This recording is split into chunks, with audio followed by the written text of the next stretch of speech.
You're all very, very welcome, everybody on the call this morning. It's a great pleasure to share the next 20 minutes with you.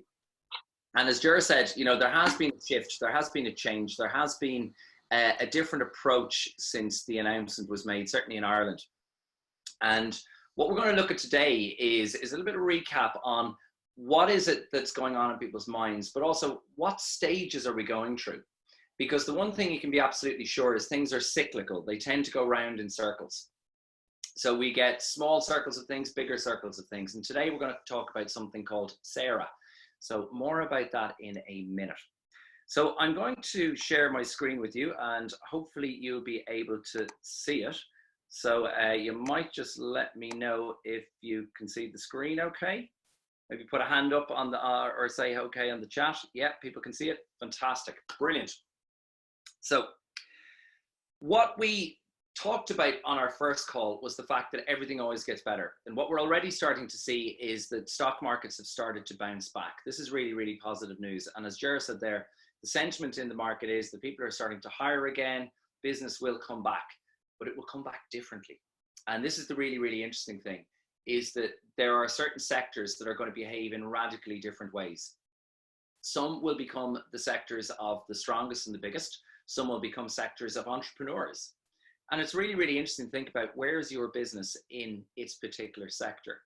If you're a market leader or were a market leader in, say, tourism, hoteling, catering, food services, that's going to be a really, really difficult place to be right now. But if you're the small guy, if you're the small business, if you're a challenger brand, this is actually going to be a great time for you because there's going to be new opportunities. And that's the thing that we always have to think about changes. The change does not just mean negativity. Change does not just mean that things are going to work against us. In fact, often it opens up opportunity. But what we need to be able to do is have our eyes open to see that. And quite often we can be overcome by the stuff that's around us. One of the great things that I learned many, many years ago was something called the law of proximity. And the law of proximity says this: the 5 people that you spend most time around, you become most like. Isn't that fascinating? The 5 people you spend most time around, you become most like. And this is really interesting because if you have 5 people around you who are supportive, positive, uplifting, optimistic, even if you're not that person, you will become supportive, positive, optimistic. If you're surrounded by 5 people who are fundamentally negative in their approach to the world, what's going to happen is you will become negative, even if you're a positive person. It's osmosis. We suck in all of this stimulus from around us. And the people we're around dictate the conversations we have. They dictate the type of things we talk about. And there's that wonderful line that, if you believe you're right, you're probably right. If you believe you're wrong, you're probably wrong. And whatever we believe becomes our future. So if we're around a whole lot of people that say everything's doom and gloom, it's the end of the world, well then that's what we start to visualize and we start to create. If we're around people who say, actually, you know what, there's some really good stuff happening, there's opportunity. If I look at this slightly differently, I could pivot my business, I could become more digital, I could become a hybrid business. Well, wow, there could be amazing opportunity. But think about the 5 people you spend most time around and maybe write that down, the law of proximity, okay? And often a little exercise I get people to do is that they will literally draw a circle, and from that circle, they will have 5 spokes. And with that, what they're looking to try and do is actually map out who are the 5 people that I spend most time around. And what's really interesting then is give each one of those a score in terms of negativity and positivity. Then you're going to get a really interesting metric to actually let you know, am I surrounded by positivity or negativity?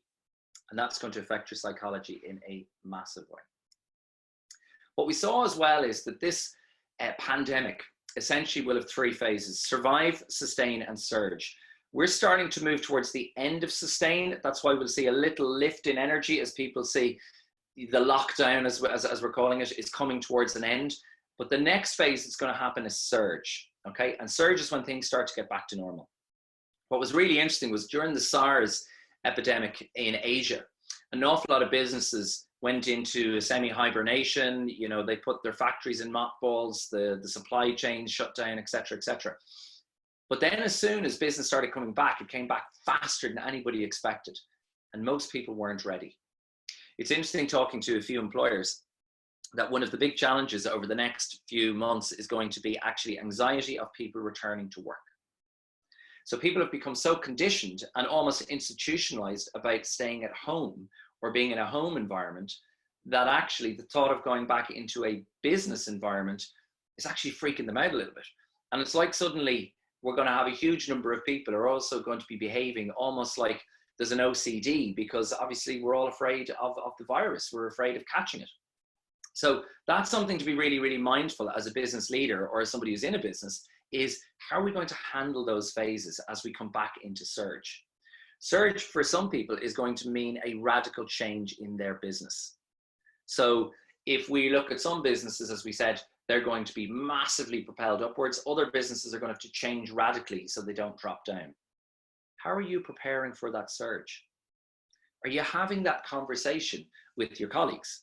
Because this would be a really, really good time to talk about how are we going to manage this? What does next look like? And while none of us can look into a crystal ball, what we do know is that human behavior is reasonably predictable. And if we understand the dynamics behind human behavior, we can start to predict what might happen, and then most importantly, how we might manage that. So, as we spoke about before, when we talk about human psychology, there's 3 parts of the brain we're really fundamentally interested in. And remember, we did the thing with our hand, where our thumb is the reptilian brain. The fingers around that is the limbic brain, or the emotional brain. And on top of that, we have the neocortex, or the rational or thinking brain. Now, what's going to happen is the limbic brain at the moment is getting really excited because it's like, yay, great, we're going to be able to go back to something that's not lockdown. And then the thinking brain is going to kick in and say, yeah, but what's that's going to be like? And what's going to happen is there's going to be this weird thing of the high of getting out of it, but then a whole new set of anxieties, which is about, how do I start to go back to work?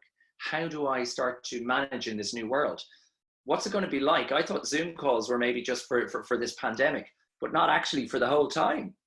And that could be something which could be really, really interesting. So how could we allow ourselves to think in a brand new and different way? So remember the iceberg. What we said about the iceberg was the top 10% represented our conscious mind. The 90% of an iceberg that sits below the water is our subconscious, okay? And that's where a lot of this processing is going on. So here's the thing, a little bit like the law of proximity, the 5 people you spend most time around, you become most like. What we're taking into our minds, what we're thinking about creates our reality. If we take in a lot of negativity, we see reality, we see the world as a very, very dangerous place. If we take in a lot of positivity, if we take in statistics that allow us to see the world as it really is, then what you actually realize is statistically the chance of something going wrong in the work environment for most of you is pretty low. Statistically, the chance of you dying from COVID-19 is actually very low. And while people are out there and they are dying and it is terrible, the statistics are on your side. Again, the more of this we actually put into our psychology, the more we're able to interact with the world, not as this big, bad, scary place, but actually as a world that we need to learn how to navigate. And again, the iceberg is useful here because, if you were in a boat, you're not going to drive a boat straight into an iceberg, are you? You're going to go around it. And again, this is about being aware in the world. How do you navigate around high anxiety situations so that we can make the most of what we do? And again, this is a really powerful question to ask ourselves and our teams as we move towards that surge phase, which is as we come out of this COVID-19 piece. So what we're going to talk about today is Sarah. Now, this is brilliant. Anybody who works with people needs to understand this because you're encountering it all the time. It's often referred to as the grief cycle that Kubler-Ross developed. Marshall Goldsmith, the founder of coaching in America, brought it on further. And this is a version of Sarah that I find really, really useful because first of all, it describes exactly what happens in human psychology during a pandemic. First of all, there's the shock. Remember that when we first heard that we were all going to be locked down, that we were going to have to stay in our houses, we couldn't believe it. It was total shock. Then came the anger. the anger that we couldn't see our loved ones, the anger that we were restricted in our freedoms, the anger that we couldn't, shop without feeling that there was a terrible situation all around us, the anger that people were dying, the anger that, we didn't have enough tests, the anger that nursing homes weren't as facilitated as they should have been, whatever it might be. And then comes the minimization phase or the rejection phase, that after, do you know what, it's all grand, sure, listen, it's nothing really, is it? Sure, I'll be grand. And of course, that's a very Irish thing. You'll be grand, okay? And for those of you who are new to Ireland, it's a phrase that must have caused you lots of curiosity over the years. In the middle of a total crisis, people say, sure, you'll be grand. And you're kind of going, no, there's a train coming at us. We won't be grand. We need to get off the tracks. And rejection might be okayed as a coping mechanism, but the problem is it doesn't address reality. And people who reject reality end up not being able to navigate life because they actually cannot see the obstacles, and they often run straight into them. It all changes when we get into acceptance. Acceptance is about actually, I am where I am today. I see the world as it is, not better than it is, not worse than it is. And that's really, really important, because if I can see the world as it really is and accept it the way it is, I now take 100% responsibility for myself. I take responsibility for my team. I don't blame the government. I don't blame COVID-19. I don't blame anything, because blame is useless. Blame makes you a victim. And if you're a victim, you have no control and no power. If you want to have power, you need to take 100% responsibility. That's about accepting the world is the way it is. Now the question is, what are you going to do about it? And that's where awareness comes in, that now I'm aware that the world is how it is. Have I awareness of how I behave because of that? So one of the things I would have noticed is that at certain times I become frustrated or annoyed that a lot of things that we would normally be able to do in business or family life were not available. And then I had the awareness that actually that's making me feel quite negative. I'm feeling stressed. Okay, I need to take some action around this. What am I going to do? So for me, that was meditation. When I meditate, I'm a different person. It allows me to almost press a reset button, and stresses, strains, and emotional pressure that I might feel, I'm able to release that through that particular mechanism. So the action for the awareness was, I'm feeling negative. I'm accepting the way the situation is. I'm feeling quite negative about it though. So what action am I going to take? And I would do my meditation, and the achievement then is peace of mind. I would feel much more relaxed. I would feel much, much more together. And this is really powerful, because if you think about it, this happens to us every day. This is not just about a pandemic. Think about when you give or receive feedback. What's really interesting is you give feedback to somebody, and what they'll often do is they'll go, okay, yeah. And actually what you're seeing is a shocked face, because they're shocked to get the feedback. Then they can be quite angry. I cannot believe that my boss said this to me. It's so unfair. Then they'll reject it out of hand and say, you know what? They just don't know what's going on in my life. They don't understand me. Then they might get to a point of acceptance and say, I don't like the way my boss delivered that feedback, but actually there was something in it. Now there's an awareness of that behavior, maybe the way you interact with clients or whatever it might be. And then finally, I say, right, I'm going to change the way I interact with clients because my boss gave me that little bit of feedback. And actually I change my actions. And the achievement is I get a better result with my client. Wow. So this is happening to us all the time. And this is why it's so important to understand this cycle. So to give us a sense of where we might be in that, I'm going to ask you to do a little poll now.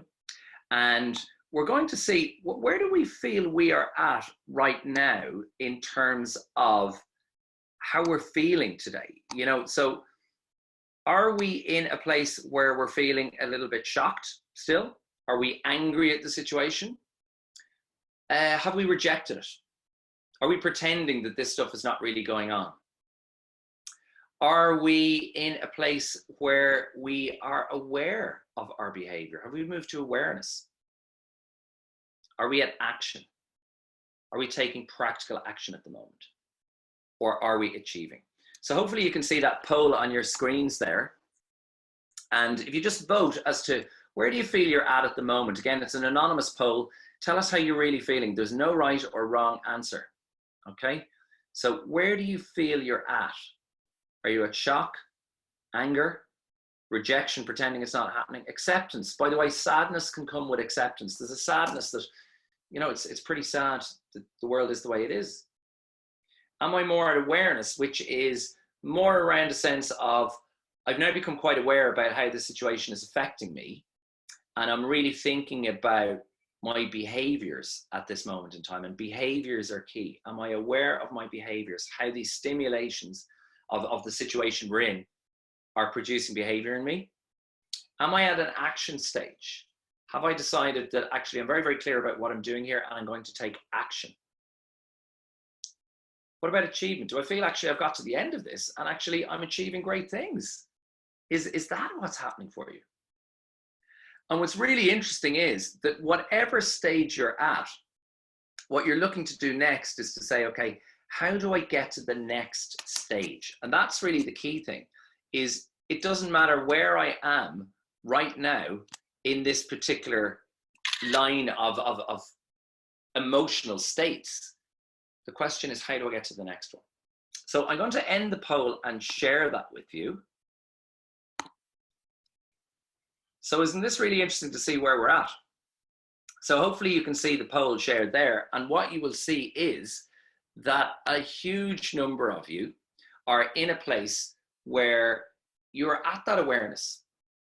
You have that awareness, and a lot of you are taking action. Now, this is really, really good, because when we would do this poll, you know, 2 weeks ago, 3 weeks ago, 4 weeks ago, 5 weeks ago, what we would see is a lot of people in shock, a lot of people in anger, a lot of people in rejection.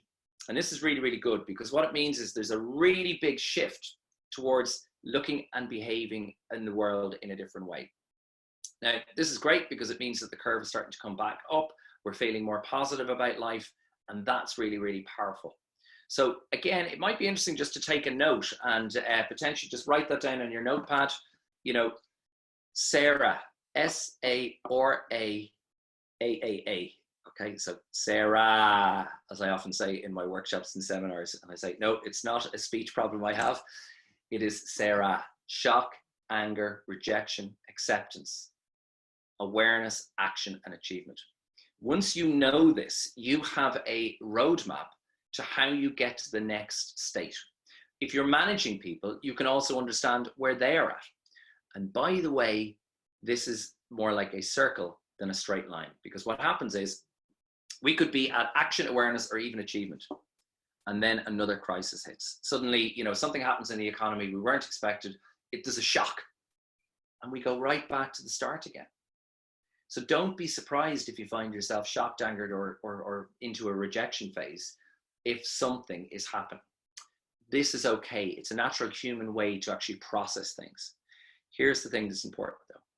The speed at which we move through that is fundamental. The faster that you can move through that change cycle, the better you're going to be. So our role really is, how do we move from shock to achievement as quickly as possible? How do we move our teams from shock to achievement as quickly as possible? Because that's what great leaders do. A lot of that is, one of the 5 states we talk about is the state of certainty.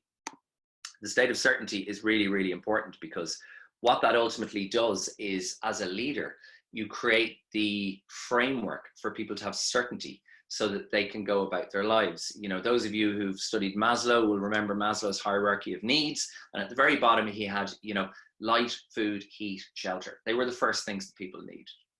Well, that's what certainty is about. And as a leader and as a person, it's really important that you bring certainty into the world. The American Indians, the Native American Indians, have this wonderful line. They say, there is no such thing as a safe place. There are only safe people. So the question is, are you a safe person? And that's a wonderful, wonderful challenge to the self to actually say, am I providing that place of safety and refuge for people? So we're going to finish with a short meditation. So I'd like you to close your eyes, if you will. I'd invite you to put your feet flat on the floor.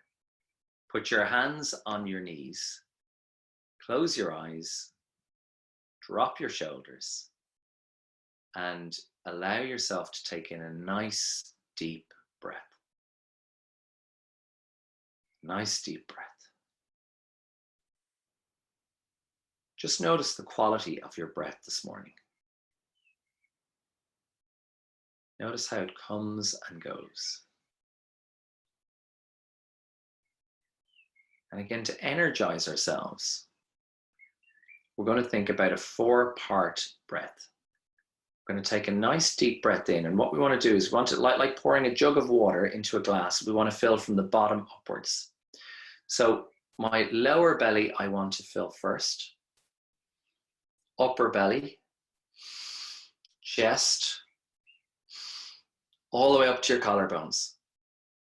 Hold for 2 seconds and releasing from the collarbones, the chest, upper belly, lower belly. So just practice that 4-part breathing there and notice how your body responds to that. So I'm breathing in, filling my lower belly first, then my upper belly, my chest, all the way up to my collarbones.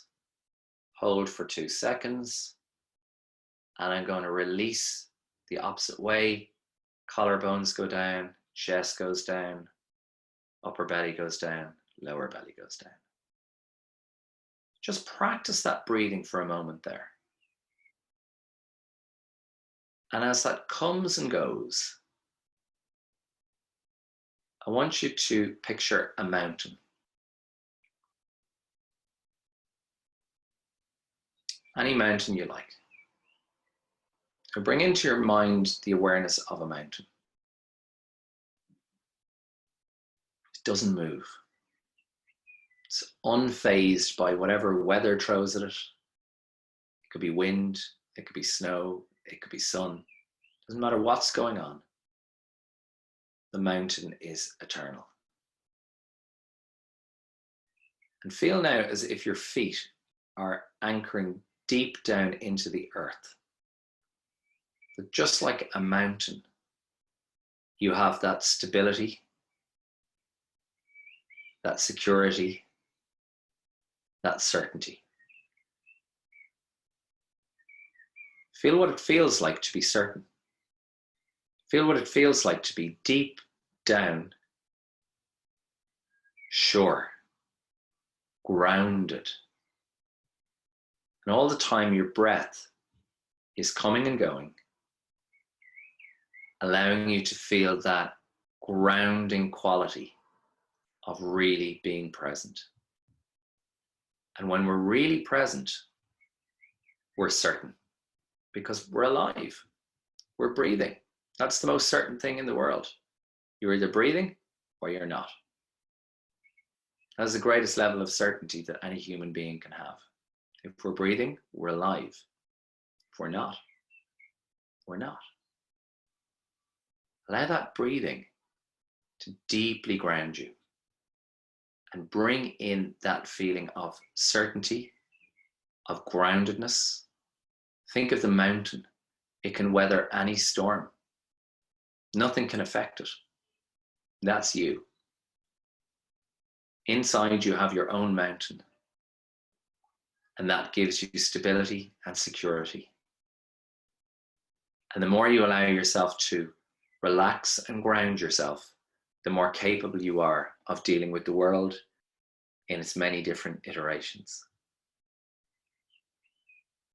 And slowly now, just allow your breath to return to normal. Just feel a calmness that comes from this. And carry this calmness now throughout your day. Allow yourself to feel grounded and calm. Allow yourself to be a person of certainty, a person of safety, a person who, with clarity, can help others through this current situation. And slowly now bring yourself back into the room, opening your eyes, taking a nice deep breath in, allowing yourself to be really present, stay positive, and stay safe. And everything is going to be okay. So on that note, we're going to finish up our session. I wish you a wonderful day. And if you have any thoughts, comments, or ideas, please let us know on the chat.